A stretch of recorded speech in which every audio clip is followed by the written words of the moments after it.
What's up, guys? Welcome back to the Evolve Your Brand podcast. I'm your host, Dave Gold. And on today's episode, we've got Paul Spiers. Paul is the founder of the new P&L, Principles of Leadership. And he works with many startups and early stage companies, as well as companies that are medium sized as well, and large companies, on helping them to really find their values and their morals from within so that they can expand and grow from a place of purpose. Sounds like something that we talk about a lot here. So without further ado, thank you so much for jumping on the podcast. Where are you based, Paul? Based just out of London in the UK. Beautiful. And my first question to you is, what has been your short story of your journey to get to a point where you decided to create the new P&L? Yeah, I mean, I've had thank you, by the way, for the opportunity to speak. It's really nice to be on the podcast with you first and foremost. So thank you. I mean, the journey's, for me, has been an interesting one. I've had sort of 30 years in brand management, reputation management, business strategy, and so on. And about 5 years ago, I was running one of my agencies at the time. I've been an entrepreneur for most of that time. And we were subject at that moment in time to a very challenging series of unethical actions from a client that pretty much took the agency to its knees, and me personally as well. But being a creative at heart, in the middle of that, I just had the idea for the new P&L that there had to be a better way of doing business than just what we were subjected to at that time, an old P&L. There had to be a new P&L based on principles and leadership. Now, that idea hung around in my mind for about 5 years, and I'm always revisiting ideas that I come up with that maybe don't fit the mold right at that point, but if I feel there's something in them, then part of my process in business is to keep coming back and curating and revisiting ideas, trying to find new vehicles for them. And about 2 years ago, the idea of the new P&L and the idea of a podcast came together initially. So I launched the new P&L Principles in Leadership and Business podcast. It's grown exponentially over the last 2 years. We're listened to in over 80 countries, several thousand listeners a month. So at the beginning of last year, I launched the new P&L Brand Purpose Institute. And that is, as you say, really just working with entrepreneurs and small business owners and business leaders to redesign, redefine the principles and the purpose that underpin their business, and then critically realign them with the commercial ambitions, because I believe that every business needs a purpose, but if that purpose is not aligned with the ambition of the business, the commercial ambition, then we all know where it goes. It leans towards the commercial first. So we have to ensure there is synchronicity between that commercial ambition and the purpose of that business. And that's where I am, and that's how I end up here speaking to you today. Can you give a more in-depth example of what you mean? So what is a commercial ambition of purpose versus a genuine or authentically aligned ambition of purpose from the founders, from the senior management, and as you've talked about, really buying in to that purpose? Yeah, absolutely. So I refer to vinyl values. And if you think when you walk into a business and you'll see a value proposition or a slogan or whatever it happens to be behind the reception or in the boardroom or in the offices, and they'll be claiming to be everything that a business should be. It's their values, it's their principles. But actually, quite often those things, and they're printed on vinyl, hence the term vinyl values, they end up becoming a substitute for rather than a demonstration of the values and the purpose that should underpin that company. So in the absence of a genuine commitment to the purpose and the values, you just end up selling, you sell product. And that's great in the short term, but for a company to be sustained over the longer term, you have to have more than just that. That has to be the outcome of your belief in your company's purpose, your understanding of what its vision is, the buy-in by your employees and customers and other stakeholders into the essence of what you believe your company is, what its values are, and the purpose for it, and the mission that it wants to deliver. The outcome is a business that has more sustainability over more time, because everything that they do in that business, whether it is understanding how the innovation process is developed, whether it is the sales teams, whether it is the marketing, whether it is the business strategy, everything feeds and folds back into what is my purpose before you develop that strategy? What is our purpose? What are we trying to achieve? Before we develop that commercial plan, what is our purpose? What are we trying to achieve? Similarly with marketing, operations, and so on. So purpose should sit at the heart of that business, and it should feed out to the commercial, the strategic, the operational arteries of any business. When it is aligned succinctly, you have the basis for more sustainable, profitable company growth. And what do you define as purpose for those who are listening who have heard this term and they think it's a bit esoteric, and it definitely means something different to different people at different times. And it's a term that, you know, doesn't have to be just subjective to one period or time in your life. Purpose can change, and it can evolve. Absolutely. And it can develop over time, and depending on who you surround yourself with. So what is purpose to you, and what kind of purpose is instilled in the new P&L? I mean, your purpose in business is why you're doing what you're doing, you know, why you're doing what you're doing and what you're doing, what you're doing. So the purpose for us, we are trying to create a global movement in business based on more principled leadership and more purpose-led business. That is the essence of what we're trying to deliver, to elevate through the podcast and through the work we do, to get people thinking differently, leaders thinking differently about how they run their businesses, how they build more principled purpose into the essence of it, how employees can become, how cultures and employees become more purpose-driven, so they believe in the essence of the business. You know, when a business is established, every business starts with a purpose, or I would hope. You know, no one wakes up on a Saturday morning and thinks, I've got nothing better to do, I want to start a business.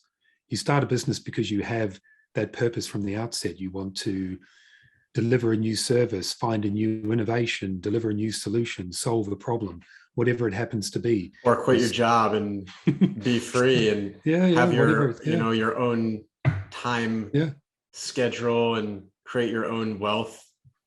Absolutely. But there's a purpose behind that, isn't there? You know, there's freedom. If you quit your job and start becoming a coach, you become a coach because you want to help others, perhaps to solidify and secure the freedom that you have. So every business starts with a purpose, but somewhere along the line, we end up with less purpose in business and more just product iteration. Or ego. Absolutely. And all those things are mixed in, you know. In the absence of purpose, we end up with focusing on that bottom right-hand corner of the spreadsheet, which is 5% more growth next year, 5% more growth the following year. But for what reason other than just profit? We've got to have a deeper reason. There are so many intangible costs within business that filter out as a result of not having purpose. You know, people leave because they've got nothing to believe in that business. The business sometimes lacks direction and is a bit rudderless. So that means it's not maximizing profitability because it doesn't really know where it's going. Innovations become iterations because there's no spark, no inspiration, no passion, no drive, no purpose behind the product development. So all of these things are built on purpose. Well, it's something obviously that many people, they check off and then they overlook and they forget to come back to it and really revisit whether or not they're still in alignment with their purpose. And I know we've talked about, and I've heard you talk about the authenticity that lies behind the brand and how there is a tendency for many business owners to be less transparent via their positioning. And it's something that I've noticed to be quite true for many reasons. So let's break it down. And let's take, for example, someone that wants to, you know, be a coach in business or in dating. And if they are making a bombastic promise like generating X amount of revenue per month, or X amount of dates, or the perfect girlfriend, that shiny object can become very attractive for many people to want to reach out and learn more about what it is that that person offers, especially if there is a pain point. Now, behind that, well, this is what the client wants, and then we'll give them what they need after. There is this gap between what you tell someone that they're going to get versus what they're actually going to get once they get inside of that business or inside of that program or that service. And many times the clientele in today's age feel very disenchanted or let down. They feel like they were led astray. And so how do you work with your clients on bridging that gap and making sure that they create attractive, irresistible offers without making promises that they can't keep? It goes right back, I think, to the very first sentence that you delivered in that question, and that was people revisiting or ticking it. If you are going back to revisit your purpose every now and again, then we're coming at it from completely the wrong approach, because you don't revisit purpose every 6 months or 12 months and think, am I living by it? Purpose is a living, breathing organism that should be fed and weaved into the business every day. So it should underpin your communications. It should underpin the way your culture is. It should underpin the way you go out to the market and the marketing you do and the promises you make, to go back to your point just now. So if you want authenticity in that approach and you want customers to have a more authentic experience in line with your promise to them, then you've got to go back to your purpose. What are you trying to deliver here? Because I don't think some companies, I'm sure some companies are, but most companies aren't being malicious in that approach. Most just drift so far from their purpose, and marketing managers or marketing directors or someone else in the organization comes up with this proposition, this promise, whatever it happens to be, in the absence of being able to turn back and understand what the clear vision and purpose is. Or maybe they're feeling deliver. pressure to produce Absolutely. some sort of ROI. And you talked about the ROI of purpose, right? So how do you make it in a company so that you're not putting too much pressure on the employees or the brand managers or the COO, so that the purpose ends up getting watered down or lost along the way? Well, it comes back to setting expectation from the outset, isn't it? You know, and if we come back to purpose again from and some of the workshops I deliver, I talk about the difference between a one-dimensional legend and a purposeful legacy. And a one-dimensional legend business is only focused on growth for growth's sake. Grow. And it might go from, you tell a chronological growth story on that one-dimensional legend, and it might be single story to global empire. You know, look what we were, look what we did, look what we've become. But the sole focus is creating a legend in business. Look at us, we're a legend. And I'll come on to another point about the Great Resignation in relation to legend at the moment. But creating a legend is a vacuous approach, because it's only solely focused on growth. So if you don't have growth in that business, what have you got to turn back to? What have you got to turn back to reevaluate where that business needs to go, to make courageous decisions to change the business? Where do you go in a time of crisis to turn back to? You don't have purpose, you only have a legend. If you create a purposeful legacy, then you start from the point of serving, not taking. A one-dimensional legend takes, a purposeful legacy serves. And the minute you start from the point of serving, then it is about working as a customer-first, customer-centric organization, trying to understand what the customer needs rather than what you're trying to force on them in return for taking the profit from them. Now, a purposeful legacy can also grow from a single store to a global empire. I mean, Patagonia is a great example of that. REI, Goodloop, there are Gravity Payments. There are many, many examples of great purposeful businesses. But the nuance is where you place the effort, and the effort is on service, not taking from. And when you build a one-dimensional legend, then it's usually led by one or a few, and it has a supporting cast of tens or hundreds of thousands. And what happens is, and it's evidenced by the Great Resignation, to come back to that point, is over the last 2 years, loads and loads, millions of employees across the world have had the time and have woken up and realized that actually they're not part of a purposeful legacy. They don't know what their business's purpose is. They don't feel a collective and individual contribution and responsibility to it. All they are doing is building someone else's legend. And they've woken up to that over the last 2 years and thought, actually, that's not enough. It's not enough for me to just build someone else's legend. I want more purpose in my role. I want more responsibility and contribution and a collective belief in something. And that in the last 2 years has demonstrated the fundamental difference between a one-dimensional legend and a purposeful legacy. A one-dimensional legend, as I say, is built by a few, with everyone else contributing in a transactional way to building it. A purposeful legacy is everyone collectively, purposefully, and willfully and passionately building towards a legacy that you're going to leave for yourself and for that business. Really well put, especially with tying it into the mass exodus in the job market these days.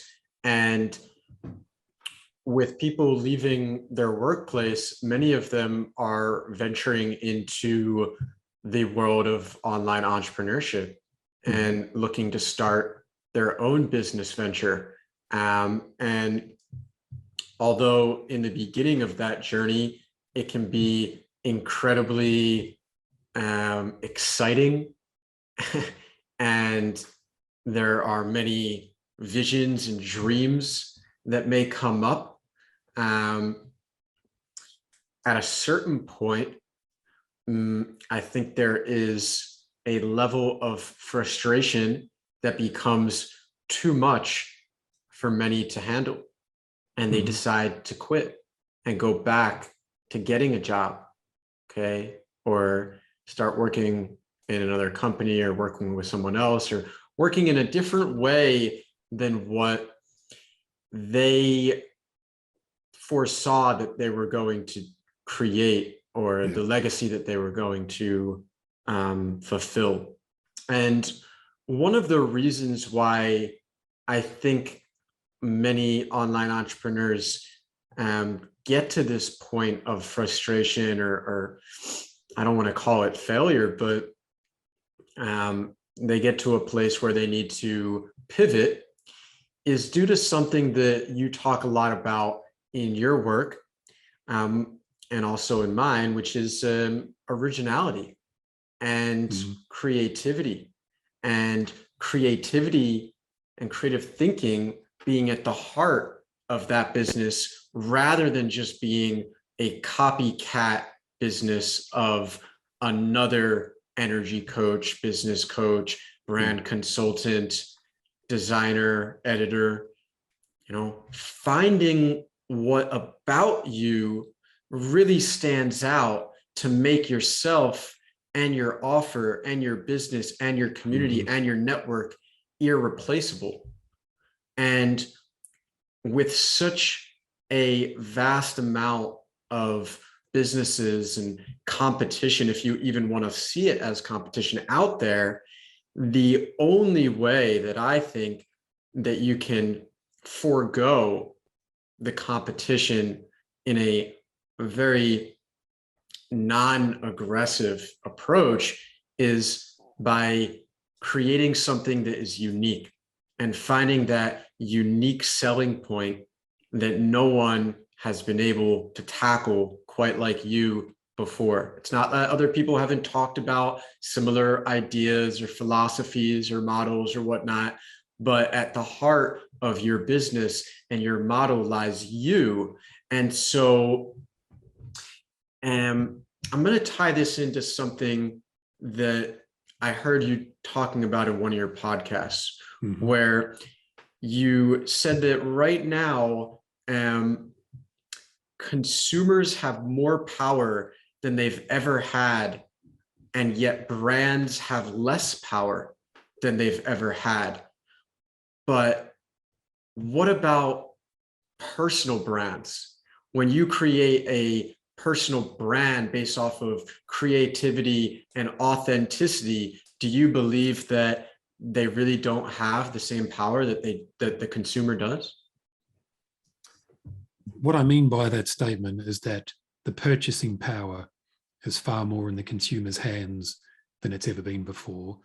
And the ability to influence the perception of the brand is far more, because of social media in large part, is far more in the hands of consumers than ever before. So brands often have to play catch up now in that regard. They can't determine and dictate all of the messaging, all of the perceptions, all of the reputation management. In terms of a couple of the points that you've made, I'd love to go, before I address that exact point, I'd love to go right back to the beginning. And you talked about many people that are coming out into the world and taking that freedom and doing that job and finding that it's not working the way they wanted, and they maybe go back into a job.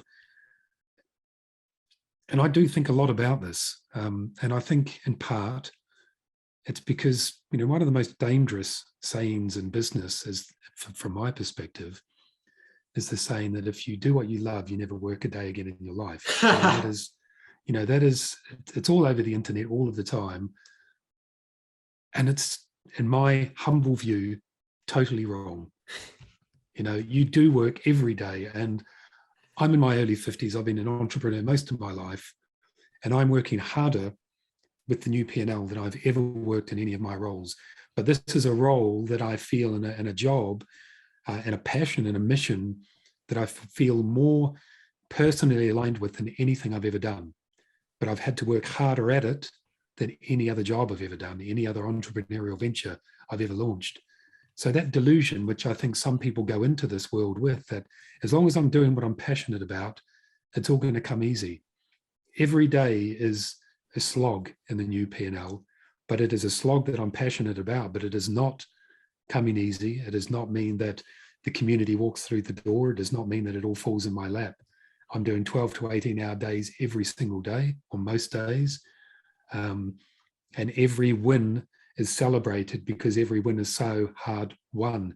So I think that's one of the real challenges, is not that the reality has ever changed, but the perception of us being able to walk out and take our freedom and have a job where we can mold our lives around it without too much effort, just because we're passionate about it, is a really dangerous delusion, I think, personally. I'm just going to respond to that real quick, because I made a little video on my Facebook, David S. Goldstein. Guys, if you're not already friends with me, or on my business Instagram at Dave Gold Evolve, and I was talking about 4 pillars of success that I look for in fulfillment.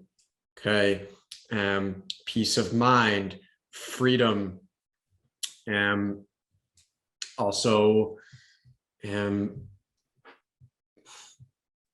being able to connect with people that you really want to connect with, and then abundance. Okay, and I asked my audience to tell me what they thought success meant to them. And one guy responded and he said, when it doesn't feel like work, but it earns you money, that's success. And although that is a great perspective, I don't know if I agree. I think that when you earn money, on one level, maybe you're doing something that you love and it doesn't feel like work, but it might still feel like work, especially if you're going out and you're, showing up to that photo shoot, or you're getting on Zoom and you're having that consultation call or that business meeting. That's work. And you can reframe it and see it as something different, which is a beautiful, NLP or mindset tactic, but it also is work. And putting in the work to be able to earn a living and to step into abundance is necessary. Yeah, and it's in the nuance, isn't it? It's yeah, you're still working. It's, to go back to the earlier point, It's the difference really between pointless work, which we often feel where we're in a job, we're employed, and purposeful work. But it's still work, and it's still hard work. You might enjoy it more, you might love it more, you might believe in it, you might see the vision for the future, but it's still hard work to get there. But it's not pointless work. You're not just turning up 9 to 5 and wondering what it's all for. You know exactly what it's for, but it doesn't necessarily make the day any easier or any less. Just because you believe in your passion doesn't mean you're only doing 3 hours a day rather than 14 hours a day. Some people might be, but it's not me. If you set up the systems and structure and you start building teams, there are ways that you can optimize your time and your output in order to still create massive input. Of course. But many of the business owners, even Tim Ferriss, the author of the 4-Hour Work Week, still work tremendous amount of time and effort and hour into building their business or their new ventures, because it is something that they love to do, and it brings them purpose and it brings them passion. And you know, for some of us, we have this dream that if we'll have enough money from our crypto or NFT ventures, or our, you know, getting bought out from our company, that we'll be able to just go and sit on the beach and chill with the pina colada and a beautiful woman, and that'll be it. And many times people that get to that place, and I haven't gotten to that place per se, I've had certain level of success in my business and in my life, but many of the people who have gotten to that place have told me that it's not so fulfilling. You know, being in the mansion in LA and you're all alone, it can be very depressing. You know, being on the jet and you've got no one next to you and you don't know what you're doing with your life can be a big wake-up call that there's more to life than just this financial success or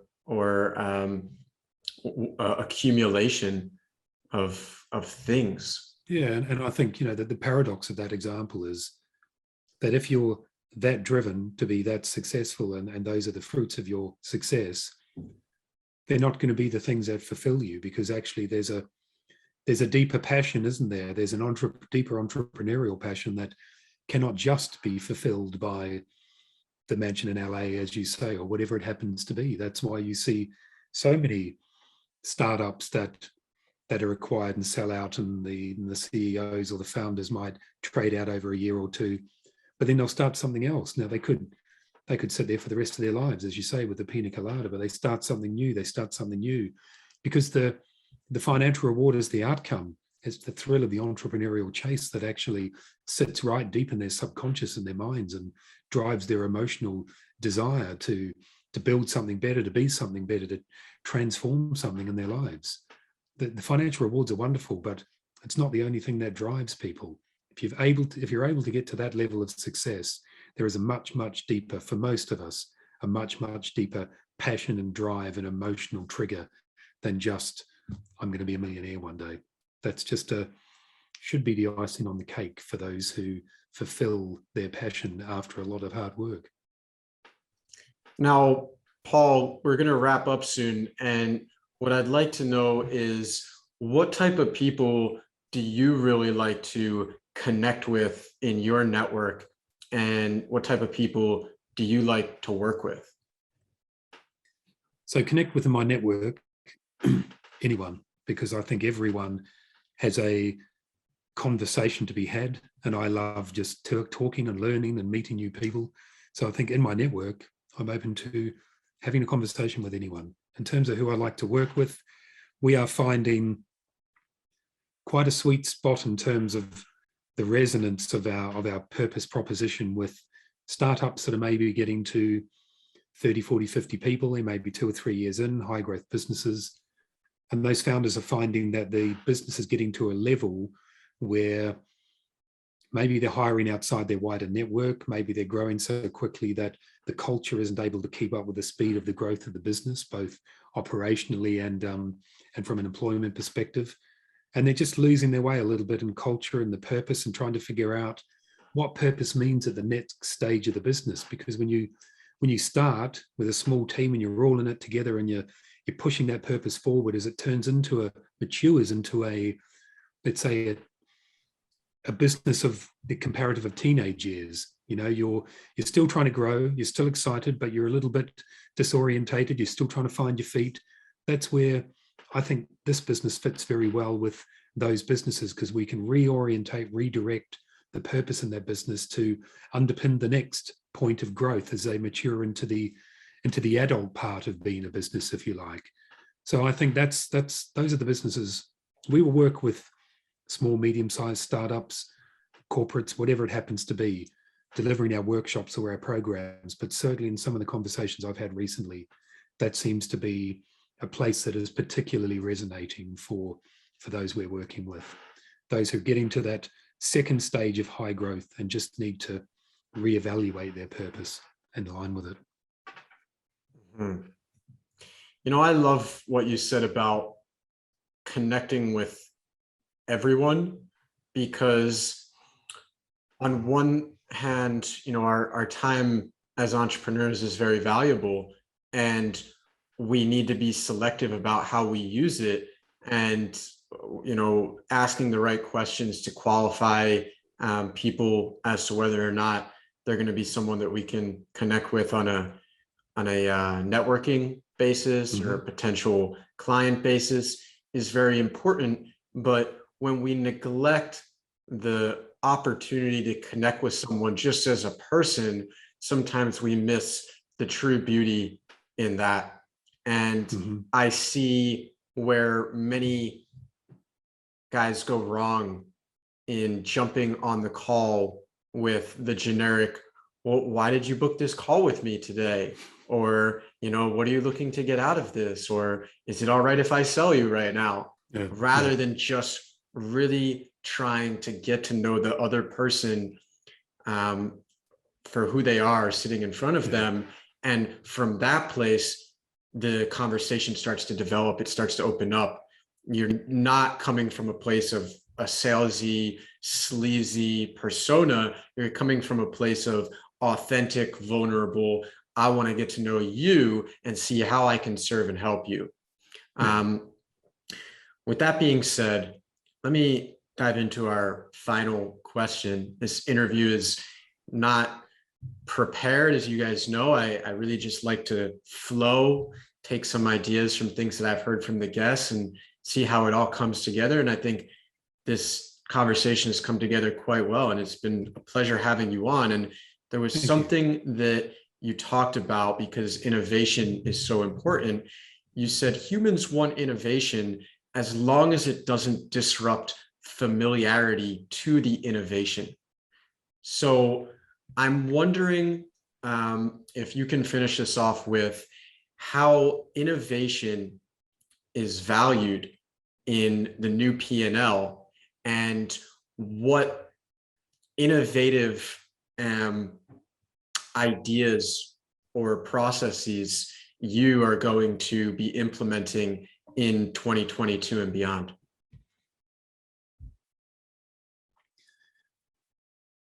I want to take a step back from innovation and talk about curiosity, because it's a real focus for us.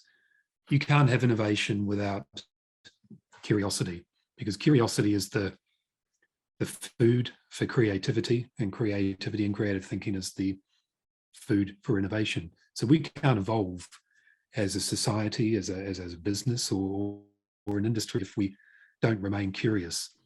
And I have a theory that, and one of the keynote presentations I give actually, is my concern around whether we're outsourcing our curiosity to an algorithm.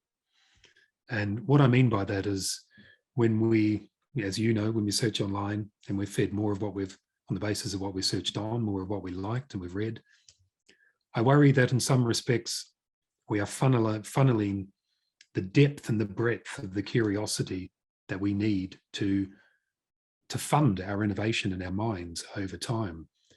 And if you think about when you go for a walk through London, and you are hit constantly with all of the visual, the audio, every type of emotional, tangible and intangible stimuli. You look up on the boards at Piccadilly Circus and you see ads, you see something in the metro newspaper as you walk past, you hear people's conversations, you see something in a shop window. And some of these things are recognized and they're conscious, they're taken in consciously. And other things are subconscious, and they register in the back of your mind.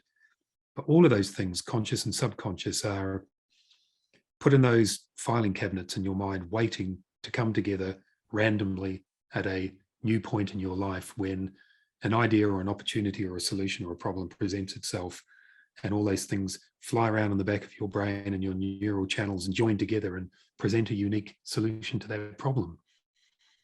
But in order to have that the essence of what we need to solve those problems, we have to expand our curiosity, not narrow it. And I worry that if we create a funnel for us through echo chambers, through algorithmic searches that feed us more of the same, then we don't really expand our remit, our core, the core of what we've got there to be creative and to solve those problems.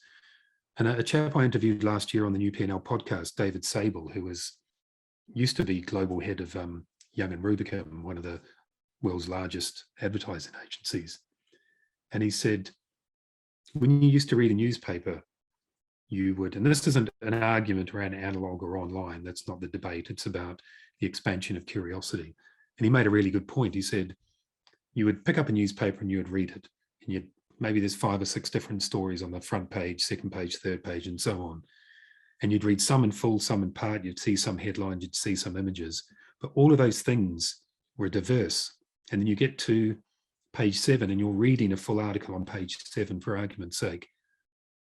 And you are contextualizing that document or that article you're reading with all of the things that you've taken in the previous 6 pages, all of those seemingly unrelated things. But that's how you contextualize and come up with new ideas from the article you're reading at that point.